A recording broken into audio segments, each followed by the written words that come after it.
और अब खबरें विस्तार से। मोना, आजकल दहेज को लेकर लोगों का नैतिक स्तर कितना गिर गया है, इसकी कल्पना करना भी मुश्किल है। ठीक कहती हूँ नुसरत, सचमुच आजकल लोग पैसे के लिए किसी भी हद को पार कर सकते हैं। अब अररिया जिले के गेहुआ गांव की घटना को ही ले लीजिए। यहाँ के रहने वाले मोहम्मद समीम ने मात्र कुछ पैसों के लिए अपने नवविवाहिता पत्नी को ही दलालों के हाथों बेच दिया, वो भी उत्तर प्रदेश के कानपुर शहर में ले जाकर।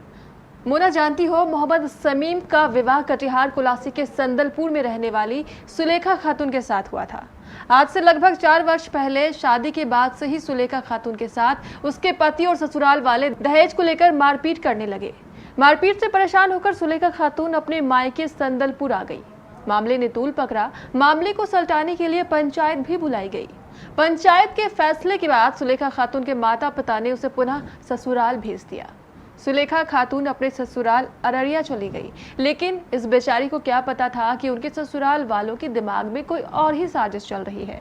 ससुराल वालों ने शादी के लगभग 15 दिन बाद सुलेखा को कानपुर ले गए। उस समय सुलेखा खातून को कानपुर ले जाने वालों में सुलेखा खातून के पति के साथ उसकी मां और पिता भी थे।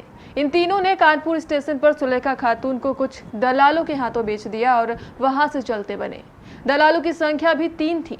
ये तीनों सुलेखा खातून को दलालों के हाथों बेचकर वापस अररिया चले गए। नुजहान आके और मेरे पति मोहम्मद समीम आके मुझे पानी पिलाई, बोली थोड़ी सी गिलास में पानी लाई, बोलिए थोड़ी पानी पी लो। मैं पानी पिया, उसके बाद मुझे होश नहीं है। उसके बाद एक ही बार होश आया तो कानपुर स्टेशन में मुझे, तब मेरी आँख खुली तो कानपुर स्टेशन में।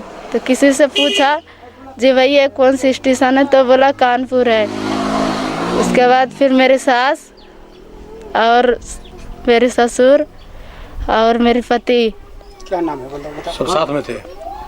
सास के नाम बीवी नुजहान और मोहम्मद समीम अब्दुल सलाम, 3 लोग मेरे साथ में थे। मुझे बैठाल के 3 आदमी के साथ थोड़ी दूर जाके बात कर रहे थे। उसके बाद तीनों आदमी मोटे मोटे थे, दाढ़ी मूंछ वाले। तब मेरे सास उससे पैसे लिए। तब तुम्हारे सामने में? हाँ, मेरे सामने नहीं सर, मेरे सामने लिया। मैं देखा स्टेशन पे, स्टेशन से बैठ के। हाँ, दूर से पैसा लिया, दूर में जाके बात कर रहे थे। तब पैसा लेके तब मेरे सास आके बोली जो तू यहीं मर, अब मैं जा रहा हूँ। आपके पति और सास ससुर ने बेच दिया था आपको? जी। क्या? जी, बेच दिया था। किसके हाथ बेच दिया था? किसके हाथ में? 3 आदमी थे, उसी लोग के हाथ में बेच दिया था। ये नहीं पता कौन थे। 4 साल में किसी का नाम भी पता नहीं चला? जी नहीं। कितना पैसा बेचा था ये नहीं पता है, लेकिन मैंने पैसा देखी थी, मेरी सास ले रही थी उससे। इधर जब सुलेखा खातून के पिता अब्दुल हाकिम और उन्हें अन्य मिलने अररिया जाते हैं तो ये लोग उसे ये कहकर लौटा देते हैं कि उसकी बेटी सुलेखा घर से भाग गई है। बेचारा परेशान पिता अपनी बेटी को खोजने की खातिर दर दर की ठोकरें खाता रहा। स्थानीय थाने में भी आवेदन दिया और न्यायालय में भी गुहार लगाई गई, लेकिन बेटी नहीं मिली। लेकिन नुसरत, उसके बाद तो सुलेखा खातून के साथ हद ही हो गई। यह तीनों दलाल लोग सुलेखा खातून को कहीं ले गए और वहां एक कमरे में बंद कर दिया। पिछले 4 साल तक यह तीनों दलाल उसके साथ यौन शोषण करते रहे। हमें ले जाके डाल दिया। 4 साल के बाद मुझे कहीं बाहर भी नहीं निकालने देता, ढंग से खाना भी नहीं देता, किसी से बात भी नहीं करने देता। तुम वहाँ रही? जी। 4 साल पता नहीं चला कौन सा गाँव? कानपुर? जी नहीं, बाहर भी नहीं निकालने देता। तीनों आदमी आके मेरे साथ बलात्कारी करता और मुझे बाहर भी नहीं निकालने देता। जी। एक दिन किसी तरह मौका पाकर सुलेखा खातून इनके चंगुल से निकल भागी और किसी तरह बचते बचाते अपने मायके कुलासी के संदलपुर पहुंच गई। जब सुलेखा खातून ने अपने माता पिता को अपनी आप बीती सुनाई तो सबके होश उड़ गए। अब पीड़ित पिता और पीड़ित बेटी पुलिस प्रशासन से न्याय की गुहार लगा रहे हैं। यह लोग दहेज के ऐसे लालचियों के विरुद्ध सख्त से सख्त कार्रवाई की मांग कर रहे हैं।